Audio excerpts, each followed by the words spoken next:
O vencedor da votação feita na aba comunidade aqui do canal para decidir qual seria o próximo tema de vídeo foi Bakemonogatari.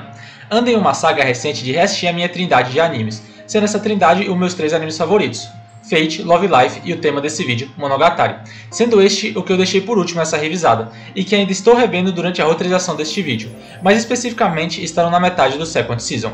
Por isso, tenho o primeiro arco da obra muito fresco na minha cabeça, e diferente do que eu costumo fazer aqui no canal, que sempre falo somente da obra como um todo e nunca foco somente em um arco, nesse vídeo irei focar nesse primeiro arco, que no caso é os 2 primeiros episódios, o arco da Shinjogahara, já que eu acho que tem umas coisas interessantes para comentar nele, e por achar também que ele reflete bastante o restante da obra. Mas antes, vamos falar sobre a criação da obra e o seu autor. Bakemonogatari é uma criação do Niu Isin, um autor de novels que já recebeu alguns prêmios pela sua escrita, porém o mais notável na minha opinião foi o Mephisto Award, já que ele ganhou este prêmio logo na sua estreia como escritor. E sim, é conhecido pelo seu estilo de escrita que é distinto e muitas vezes considerado único, sendo uma característica marcante do seu trabalho a ênfase em diálogos intrínsecos e espertos na execução. Seus personagens frequentemente se envolvem em conversas filosóficas e analíticas, mesmo sobre os assuntos mais bobos, além de encher de jogo de palavras a obra como um todo, como o próprio título Bakemonogatari demonstra, sendo uma junção de 2 palavras, Bakemono, que significa monstro, e Monogatari, que significa história. E bem, a ideia por trás de criar Monogatari era na realidade bem simples, e sim, tinha um interesse em explorar elementos sobrenaturais e fantásticos de uma maneira única, então foi lá e fez Monogatari. Então, caso você estivesse esperando uma grande história por trás, infelizmente não tem. Ela é apenas uma ideia sendo colocada em prática. Mas então, um último alerta antes de adentrarmos de fato no tema do vídeo, é que estarei falando da versão de anime, já que é a mais fresca na minha cabeça, e eu não irei citar a novel, já que eu não cheguei a ler ela, e muito menos o mangá, porque eu não cheguei no final dele também. Dito isso, vamos começar. Bakemonogatari segue a história do nosso protagonista chamado Koyomi Araragi.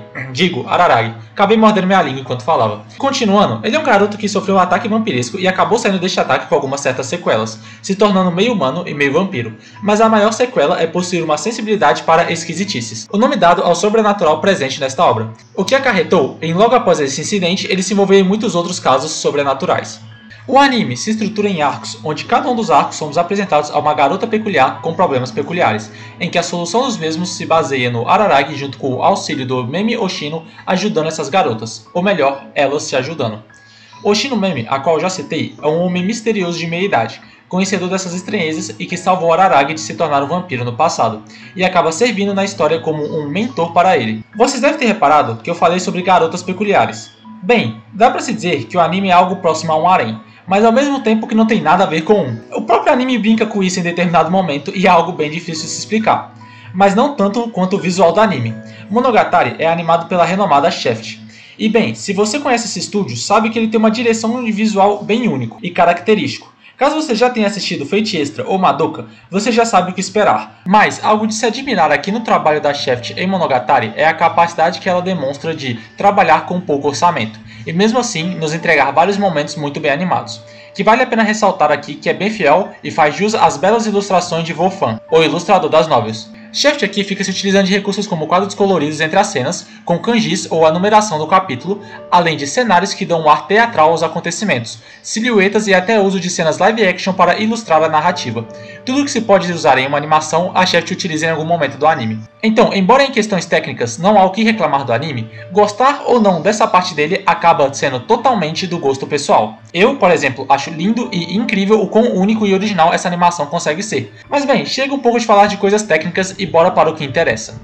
Já começando a falar do anime, mas ainda não adentrando no início da história de fato, temos algo que me pegou de surpresa reassistindo, sendo isso ter um mini resumo de Kizumonogatari logo de cara, coisa que eu nem me lembrava. Tem algumas pequenas diferenças do que nos é mostrado aqui para a trilogia de filme que tem mais para frente, principalmente e quase unicamente em localidades. Coisa que o anime sempre toma bastante liberdade para ir para um lado mais artístico ou conceitual, o que é diferente no mangá e nos filmes, por mais que eles façam parte do anime logicamente, que acabam por fazer algo mais pé no chão à medida do possível, principalmente o mangá, mas como eu já falei, o foco do vídeo é o anime. E eu gosto como já logo de cara Monogatari nos mostra que estamos entrando em uma história já em andamento, e que muitos eventos, talvez os mais importantes, já ocorreram. Isso já dá uma impressão, ao menos para mim, de que aquele universo é vivo independente do consumidor. Isso é algo que acontece com certa frequência por toda a obra, com citações sobre acontecimentos passados e arcos acontecendo paralelamente, dando uma impressão de que aquele universo realmente é vivo independente do momento. Mas, começando de fato o primeiro arco, como eu já tinha falado, esse é o que eu tenho mais fresco na cabeça. por ter recentemente lido ele pelo mangá, além de reassistido no anime. E logo de início, vemos que a série é focada em diálogos longos e que por muitas vezes viram quase que devaneios. E isso nos é mostrado enquanto apresenta nosso protagonista e sua amiga conversando na sala de aula. Porém, esses diálogos acabam por ser o ponto mais forte da obra. E, revendo ela, percebo que muitas coisas que levei para minha vida vieram desses diálogos, que muitas vezes eu nem lembrava de onde essas ideias tinham vindo. O mais engraçado é que a primeira linha de diálogo só vem depois de 5 minutos do primeiro episódio, mas depois disso não para mais. Mas continuando, logo em seguida desse primeiro diálogo na sala de aula, temos a apresentação da Senjou Gahara, que é espetacular, com ela mudando constantemente as suas escolhas de palavra durante a conversa para tentar não sair do arquétipo de personagem que lhe foi embutido, mostrando que o anime tem bastante autoconsciência sobre tudo que ele está fazendo e de quais são os estereótipos de personagem comumente colocados nesse tipo de história. E isso sempre me faz abrir um sorriso no rosto. Afinal, a obra não subestima em momento algum a capacidade nossa de entender aquilo como uma obra fictícia com maneirismos da indústria, ao mesmo tempo que abraça esses mesmos maneirismos e os subvertem, de maneira bem similar ao que o Pânico fez nos anos 2000 com os filmes slasher. E no geral, a Senjou Gahara é um personagem excêntrico, mas muito divertido de se ver em tela. Uma pena, já que ela vai perdendo tempo de tela e fica com menos espaço no anime em arcos mais futuros. E por mais que eu entenda o motivo, ainda assim é triste ter uma personagem tão boa, mas com tão poucos momentos para brilhar. Mas bem, talvez ela ter poucos momentos seja o que faça ela ser tão especial no fim das contas. Falando em apresentação, gosto muito também da apresentação do Oshino Meme e Oshino Shinobu, personagens que, diferente da Senjou Gahara, já conheciam o nosso protagonista de antemão. Falando um pouco sobre a Shinobu, acho interessante o ar misterioso que o anime envolve ela. Afinal, o Araragi apenas apresenta ela como sendo nada, como um ser que tem a existência indefinida. Mas da mesma forma deixa implícito que todas essas histórias se deu início graças a ela, sendo duas informações conflitantes propositalmente para criar uma curiosidade na cabeça do consumidor, e o instigar a continuar a história.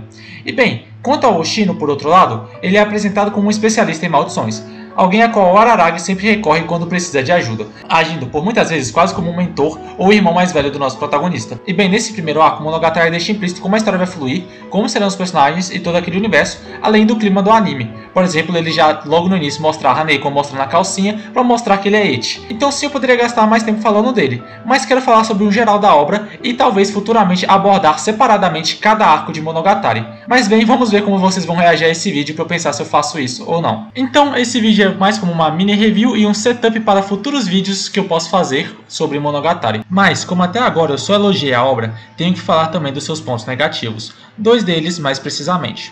O primeiro, que é o mais fácil de abordar e o qual eu acabei de citar, o eti. E eu tenho que falar dessa característica de Monogatari porque ele constantemente é criticado por ser cheio de fanservice, ou quaisquer termos que as pessoas usem no Twitter para definir isso. Mas o que a maioria das pessoas não sabem, por não ter consumido a obra, é que muitas dessas cenas fazem parte da trama. Araragi é um cara constantemente cercado por garotas, algumas das quais têm interesse romântico nele. Então, parte disso é natural, e mesmo quando as coisas se agravam e se tornam mais gratuitas, elas não são tão pesadas. Principalmente porque, quando Bakemonogatari trata de assuntos sérios como bullying, famílias abusivas e negligência paterna, o faz com o devido respeito pelo assunto. Mas agora o segundo ponto, e que é um pouco pior, se dá por Monogatari ser uma obra japonesa que tem um pezinho no lolicon, principalmente no arco Shinobu Taimou Sono, onde o que, por maior parte das vezes, não se passa de piadas curtas, acaba ganhando muito espaço de tela, de maneira até a passar dos limites.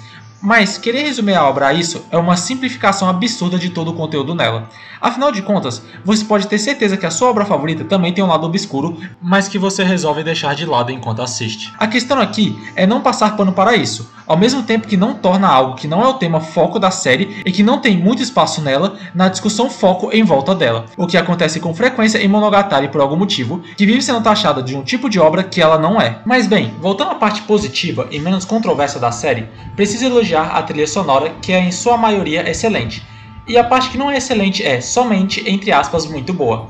Desde faixas sutis de fundo até os temas dos personagens, em especial o tema do Kaiki, que é o meu tema vilanesco favorito dos animes, além dos encerramentos que eu amo. Mas óbvio, o motivo de eu me sentir obrigado a falar das trilhas sonoras aqui é as openings. Existem várias openings diferentes em Monogatari, cada uma correspondendo a um arco diferente. Algumas ficam tão famosas que acabam saindo para o mundo exterior, como Platinum Disco e a mais conhecida de todas, Renai Circulation, a opening do arco da Nadeko, que futuramente volta em uma forma um pouco distorcida em um arco separador de águas.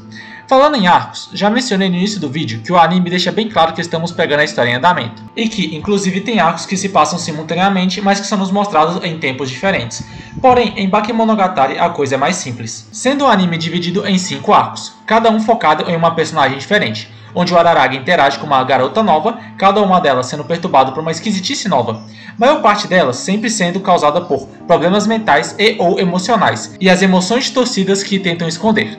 E como eu havia dito, e sim queria fazer uma história sobre monstros, só que de uma maneira diferente do convencional. E essa foi a maneira a qual ele decidiu abordar esses monstros, explorando a personificação de questões psicológicas por meio de estranhas ocorrências sobrenaturais, abordando desde simples relacionamentos sociais até a vida após a morte. Bakemonogatari é um excelente anime, tanto de maneira independente quanto conectado com toda a série.